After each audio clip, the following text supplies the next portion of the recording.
Paano mo siya ilalagay? So, binilan na lang ng kapatid ko ng card si Papa. Ha? Sasakyan yung penguin. Wala, basta itatap mo lang yan. Walang balik na lang yan. Tara na. Mga kapatid ko, ayan, nakamaleta rin. Galing Pinas. Galing ka sa business trip kaya may Galing sa trabaho. Sika. Wait lang. Inakita mo yung kulay blue. Nahilang. Itap ko dyan. Relax. Lakad na. Diretso na. Ganda tayo. Hindi tayo kasya eh. Hindi kami nagkasya sa dito. So, nag-escalator na ako. Nakakakit na ba sila? Hindi pa nakasakay.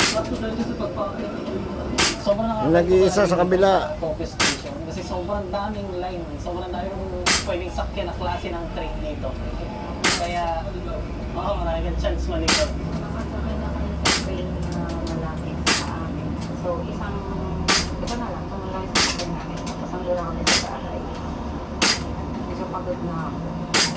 Dahil sobrang init. Tagal din kasi kami na nag-antay. Almost 2 hours kami nasa labas nag-aantay kami sa kanila. Kaya nakakapagod.